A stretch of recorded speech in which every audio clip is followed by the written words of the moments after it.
ಬ್ರೇಕ್ನ ನಂತರ ಹಾಟ್ ನ್ಯೂಸ್ಗೆ ಮತ್ತೊಮ್ಮೆ ಸ್ವಾಗತ. ಬೀದಿ ಬದಿಯ ವ್ಯಾಪಾರಿಗಳನ್ನು ಅಧಿಕಾರಿಗಳು ತೆರವುಗೊಳಿಸುವಂತಹ ಸಂದರ್ಭಗಳಲ್ಲಿ ಗಲಾಟೆಗಳಾಗೋದು ಸಹಜ. ಇವತ್ತು ಮಂಗಳೂರಿನಲ್ಲಿ ಬೀದಿ ಬದಿಯ ವ್ಯಾಪಾರಿಗಳಿಗೆ ಸಂಬಂಧಪಟ್ಟಂತೆ ಒಂದು ಗಲಾಟೆ ಆಯಿತು. ಆದರೆ ಅವರನ್ನು ತೆರವುಗೊಳಿಸೋದಕ್ಕೆ ಅಧಿಕಾರಿಗಳು ಬಂದಿರಲಿಲ್ಲ. ಸೆಂಟ್ರಲ್ ಮಾರ್ಕೆಟ್ನಲ್ಲಿ ಅಂಗಡಿ ಇಟ್ಕೊಂಡು ವ್ಯಾಪಾರ ಮಾಡ್ತಿರುವಂಥವರು ಬೀದಿ ಬದಿಯ ವ್ಯಾಪಾರವನ್ನು ತೆರವುಗೊಳಿಸೋ ಪ್ರಯತ್ನ ಮಾಡಿದ್ರು. ಆ ಕಾರಣದಿಂದಾಗಿ ಗಲಾಟೆ ಆಯಿತು, ಕಾರ್ಮಿಕರ ಬಂಧನ ಆಯಿತು, ಜೊತೆಗೆ ಪೊಲೀಸರು ಬಂದು ಲಘು ಲಾಠಿ ಪ್ರಹಾರ ಕೂಡ ಮಾಡಬೇಕಾಯಿತು.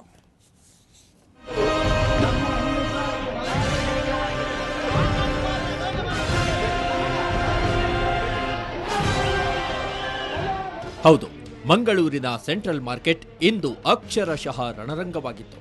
ಬೀದಿ ಬದಿ ವ್ಯಾಪಾರಿಗಳು ಮತ್ತು ಸೆಂಟ್ರಲ್ ಮಾರ್ಕೆಟ್ ವರ್ತಕರ ನಡುವಿನ ಸಂಘರ್ಷ ಇಂದು ತಾರಕಕ್ಕೇರಿತ್ತು.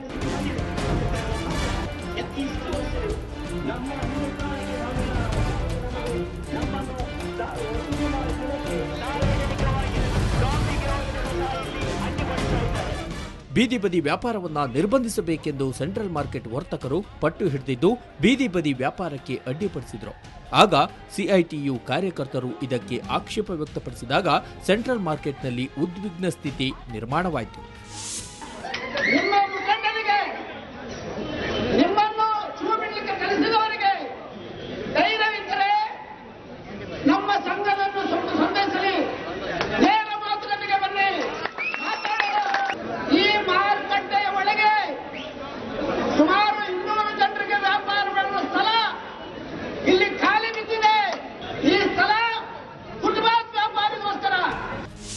ಪೊಲೀಸರು ತಕ್ಷಣ ಸ್ಥಳಕ್ಕೆ ಆಗಮಿಸಿ 4 ಸಿಐಟಿಯು ಕಾರ್ಮಿಕರನ್ನ ಬಂಧಿಸಿದರು. ಇದನ್ನ ಪ್ರತಿಭಟಿಸಿ ಪೊಲೀಸ್ ವಾಹನಕ್ಕೆ ಬೀದಿ ಬದಿ ವ್ಯಾಪಾರಿಗಳು ಮುತ್ತಿಗೆ ಹಾಕಿದಾಗ ಪರಿಸ್ಥಿತಿಯನ್ನು ಹತೋಟಿಗೆ ತರಲು ಲಘುಲಾಠಿ ಪ್ರಹಾರವೂ ನಡೆಯಿತು.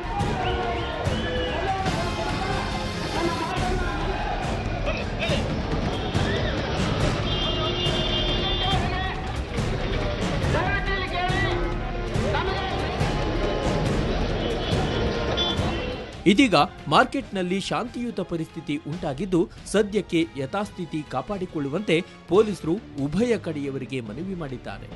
ಮಂಗಳೂರಿನಿಂದ ಕ್ಯಾಮರಾಮನ್ ಇಬ್ರಾಹಿಂ ಜೊತೆ ಸುಕೇಶ್ ಕುಮಾರ್, ಸುವರ್ಣ ನ್ಯೂಸ್. ಇದರ ಬಗ್ಗೆ ಹೆಚ್ಚಿನ ಮಾಹಿತಿ ಕೊಡೋದಕ್ಕೆ ಹಮೀದ್ ಖಂದರ್ ನಮ್ಮ ಜೊತೆ ಮಂಗಳೂರು ಸ್ಟುಡಿಯೋಯಿಂದ ನೇರ ಸಂಪರ್ಕದಲ್ಲಿದ್ದಾರೆ. ಹಮೀದ್ ಅವರೇ, ಯಾರ ವಿರುದ್ಧ ನೀವು ಗಲಾಟೆ ಮಾಡ್ತಿದ್ದೀರೋ ಅವರು ನಿಮಗಿಂತಲೂ ಬಡವರು, ನಿಮಗಿಂತಲೂ ಅಸಹಾಯಕರು. ಅವರಿಗೆ ನಾಳೆಯಿಂದ ನೀವು ಇಲ್ಲಿ ವ್ಯಾಪಾರ ಮಾಡಬೇಡಿ ಅಂತ ಹೇಳಿದರೆ ಅವರ ಬದುಕು ಬೀದಿಗೆ ಬೀಳುತ್ತೆ ಅಂತ ಅನ್ಸೋದಿಲ್ವಾ ತಮಗೆ? ಯಾಕೆ ಇಂಥದ್ದೊಂದು ಹೋರಾಟ? ಸ್ವಾಮಿ, ನಾವು ಎಂತೂ ಬಡವರಿಗೆ ವಿರೋಧಿಗಳಲ್ಲ, ಬೀದಿ ಬದಿ ವ್ಯಾಪಾರಿಗಳಿಗೂ ವಿರೋಧಿಗಳಲ್ಲ.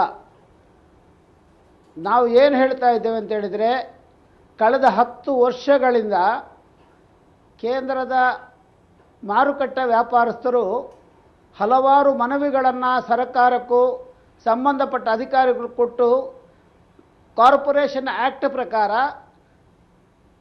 ಕೇಂದ್ರ ಮಾರುಕಟ್ಟೆಯ 200 ಕಿಲೋಮೀಟರ್ನ ಅಕ್ಕಪಕ್ಕದಲ್ಲಿ 200 ಮೀಟರ್ ಇರಬೇಕು, ಅನಧಿಕೃತ ವ್ಯಾಪಾರ ನಡೆಯಬಾರದು, ನಡೆಸಕೂಡದು ಅನ್ನೋದನ್ನು ಅದನ್ನು ನಿಲ್ಲಿಸಬೇಕು.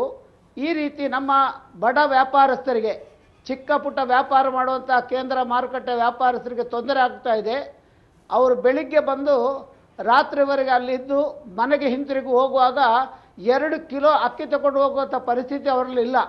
ಇದನ್ನು ತಡೆದು ವ್ಯಾಪಾರಿಗಳಿಗೆ ನ್ಯಾಯ ಕೊಡಿ ಅಂತ ಕೇಳ್ತಾ ಇದ್ದೇವೆ. ಯಾಕಂತ ಹೇಳಿದ್ರೆ APMCಗೆ ಟ್ಯಾಕ್ಸ್ ಕಟ್ಟಿ, ಕಾರ್ಪೊರೇಷನ್ಗೆ ಬಾಡಿಗೆಗಳನ್ನು ಕೊಟ್ಟು, ಕಾರ್ಮಿಕರಿಗೆ ಸಂಬಳ ಕೊಟ್ಟು, ವಿದ್ಯುತ್ ಶಕ್ತಿ ಇಲಾಖೆಗೆ ವಿದ್ಯುತ್ ಬಿಲ್ಗಳನ್ನು ಕೊಟ್ಟು ವ್ಯಾಪಾರ ನಡೆಸುವ ವ್ಯಾಪಾರಸ್ಥರು ಇವತ್ತು ಬೀದಿಗೆ ಬರಬೇಕಾಯಿತು.